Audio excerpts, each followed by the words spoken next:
நாளெல்லாம் அவைகள் உன் இருதயத்தை விட்டு நீங்காதபடிக்கும் நீ எச்சரிக்கையா இருந்து உன் ஆத்துமாவை ஜாக்கிரதையாய் காத்துக்கொள். முதலாவது நாம் ஆத்துமாவை காத்துக்கொள்ள வேண்டும் என்று சொல்லி வேதவசனம் நமக்கு அறிவுரை கூறுகிறது. ஏனென்றால் இந்த ஆத்துமா தேவனிடத்திலே போய் சேர வேண்டியதாக இருக்கிறது.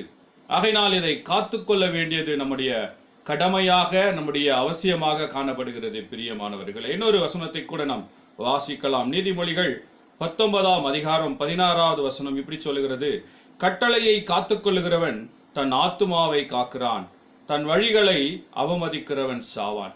கட்டளையை காத்துக்கொள்ள வேண்டுமாம். தேவன் நமக்கு கொடுத்திருக்கிறதான கட்டளைகளின் படி நம்மை நாம் காத்துக்கொள்ளும் பொழுது, பிரியமானவர்களே, உண்மையாகவே நம்முடைய ஆத்துமாவை நாம் தேவனுக்குள்ளாக காத்துக்கொள்வோம்.